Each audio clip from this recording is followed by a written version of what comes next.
and got caught a little low. Some tempo, flat-footedness, and some unsound things, which is obvious with some uncovered receivers. We let go through and got worked a little bit. I thought the way that we played defensively in the third quarter was what we've seen.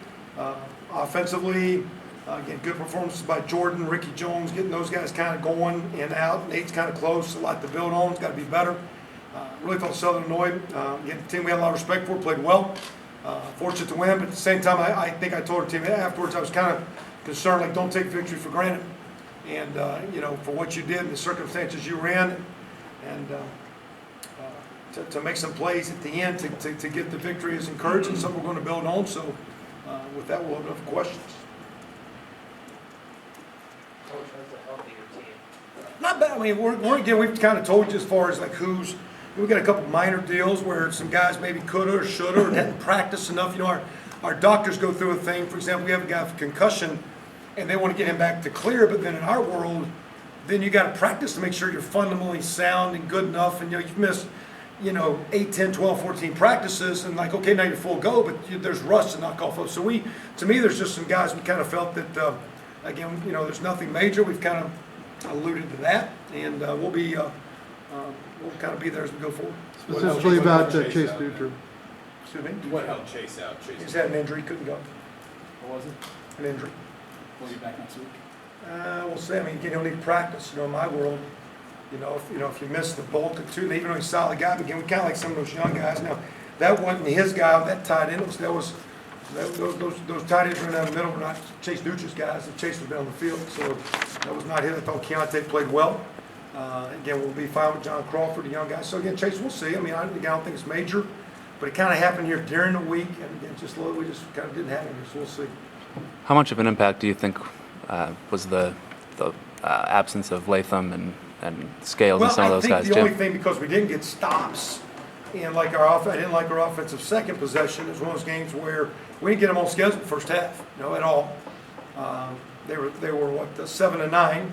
And we block a field goal, and then they go for it, I think, and get a fourth down. So there's no stops. And because we played too many snaps and being a little bit thin, I think they exposed. I don't know, again, if our coaches, I thought we did a really good job last week in the preparation of not over-preparing, not trying to burn our guys out. I think we've practiced great, but I think we were thin enough. Maybe it hurt the rotation, but at the same time, too, I always laugh when people say your offense goes ahead. It hurts the defense. Hey, you can go 3 and out. I mean, you can go 3 and out, and that was our problem in the first half. They were 7-9 on third downs, and they worked us. Had basically 400 yards of offense and have football, and that's embarrassing. And we got to clean it up. So those bodies will help, but at the same time, if they're not making plays, so again, we got worked a little. We got caught with some things in their multiple quarterback deal and responsibilities, and their young guys. We just cut a few guys clean, really cleaned it up. Couple big plays in the second half. I think, again, if we can eliminate those big plays, which we should, I think you'll see this defense be a lot better. What you saw today, better be, has been, should be, better be, will be. Kevin, what was your message to the team at halftime? Well, it was kind of frantic, and before we went out, I just stopped everybody. Matter of fact, I had the strength coach giving like the one for the Gipper speech, and I said, "Could I just say something real quick? Would you just slow down, play one play, take a deep breath? Can't change what happened. What are you doing next?" And like I say, we were pretty good in the third quarter until we gave up a couple big plays in the fourth quarter. So we made some adjustments that helped, but really just calm down. I think, again, these kids have worked hard, and I think they want it so bad. Sometimes I think they squeeze a little too tight, and then when they get real and they start backpedaling and all that deal. So just slow down. I think we got a really good group, and our deal is we want to enjoy this. I mean, I was a little, again, you need to enjoy that W now, because there's going to be a lot more coming. Don't take winning for granted. And respect that opponent. Those guys played a well of a game.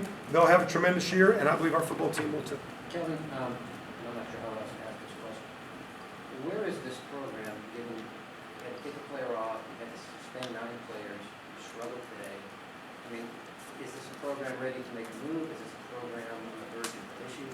Where are you going? Oh, I don't know. I mean, to me, the way those guys have been going about their deal, I think, again, so, I had a guy one time that missed a class 9 times, 10 times, missed a workout. So that guy didn't start, and he got mad and left this school. Well, you want me to start him? So, I mean, if guys don't want to do things properly, we handle it. We've handled it. And we've dealt with it, and we're good with it. And it's again, like I say, there's a positive vibe with that crowd. and there better be.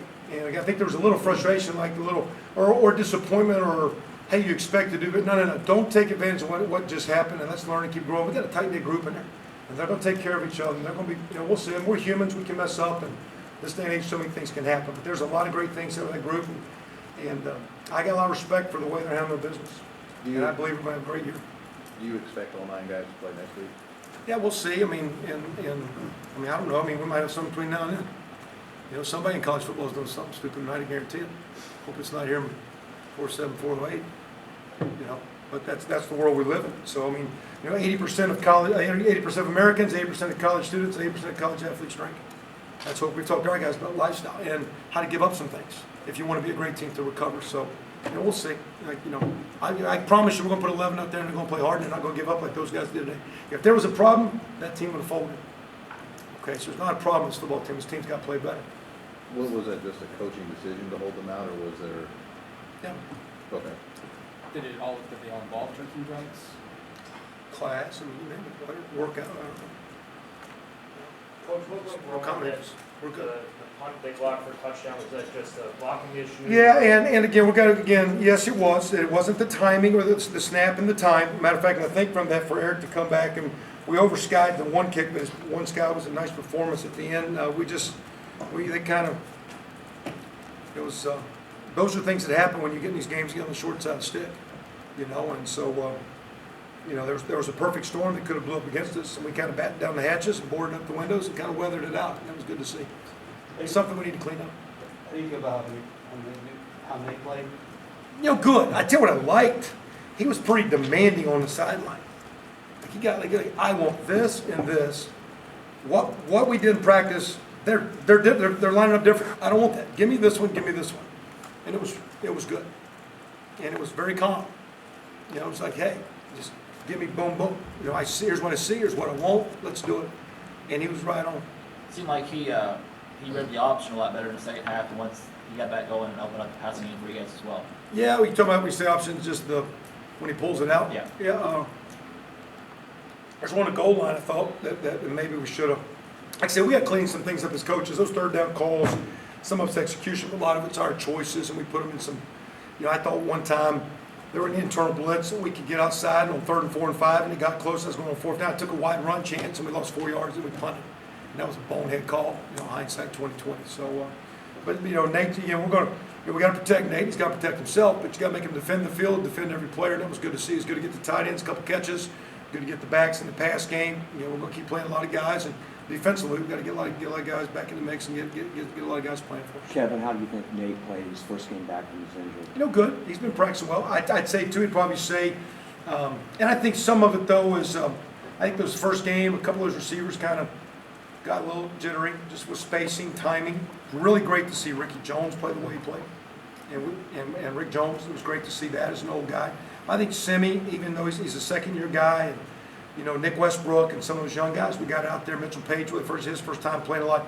There's a lot to clean up with, and I think as those guys keep sinking together, and they played well, and he's going to have a great year.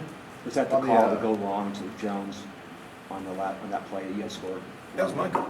True. That was your call? Yeah, we actually did the play before, and we turned the protection the wrong way, didn't see it, and I go do it again, so I can't. I was glad he didn't score too. I wanted to take off a little bit more time. I don't take credit for calls, but hey, thanks. In terms of that sequence there at the end, sort of, was there ever a thought to try and waste a little bit of time when you got down there on the one, or was it more just much? Well, that's why I took it down to the 0-1 to call the timeout, and I don't know. I mean, you still. I'd be cautious of trying to not score on play. So I mean, I guess you can say you always score too fast.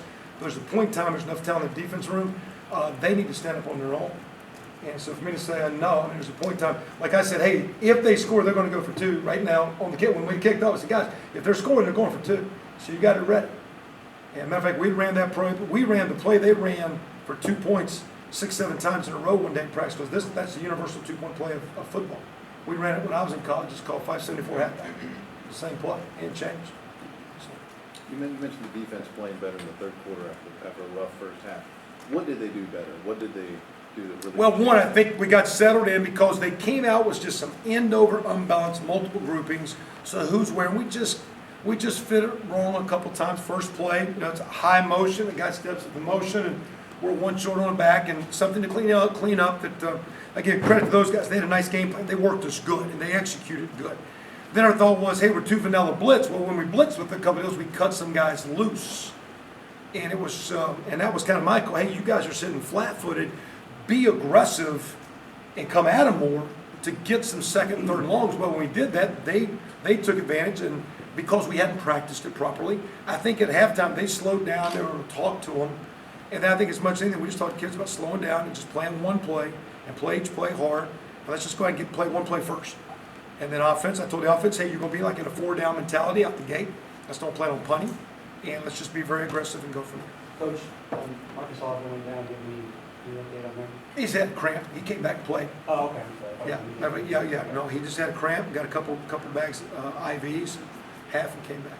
A couple more. Just, you had, I think Jonathan Crawford might have saved a touchdown on the first play of the game. Andre Brown was in on that play to stop the 2-point conversion. I know it's not a great day overall for the defense, but how important were those, maybe some of those young guys? One of the plays to watch, the one time we busted coverage is watch Rashard Fant work as hard as he could, trying. There's been 3 times in our practices he's caught us from behind. We ran 70, 80 yards trying. So again, you know, the make it, snap it, again mentality. Again, we've got to tighten up a lot of stuff for sure. We got to do a significantly better job, and it's disappointing. But again, the way those kids battled is unbelievably encouraging. And like I say, they're a phenomenal group of dudes, and they're going to play well. We got to coach a lot better. It's obvious in all phases, and we will. But those kids buy in. The chemistry of the team, Pete, is very, very solid. It's a strong buy-in. And again, I think what we did for us was unusual because, again, like last year, we've been in places where we can implode. We stopped imploding. Now we got to really start progressing. It's time to see that. How about one more again, the way the running game, obviously, yours, the way you're running. Yeah, well, again, like I said, for a couple, 3 years, we got a really good offensive line. And that tight end group, I think, is good. You know, I mean, I think, you know, so for example, if you don't catch by tight end, you think they're not good players. I mean, you know, if a tight end caught 6 balls in a game, that's 72 balls in a year. That's almost like All-American status. But of this, what are you doing the rest of the game? You know, game's 70, 80, 90 snaps. So if you only catch 6 balls, what's the rest of the game? Tight ends are always at the point of attack or their backside, and with all the penetration, those reach blocks. So when you're really running the ball, when you have big people that can capture edges, help you in protections, take the edge off the rush, it makes the line so much better. And like I say, that group, Coach Patton's crowd, I think, again, we got a great group with James and Greg Fry. I mean, you got a couple legitimate upfront coaches, and they can coach it up and get their kids playing hard, and we'll keep bringing the skill along. And like I say, that's been a consistency. And that's why, again, I think we got a lot of positive vibe with our men. So, again, excited to win. Very complimentary to Southern Illinois. I'm sure they'll have a good year, and appreciate you coming. We're going to have a good year as well. See you guys soon. Guys, players.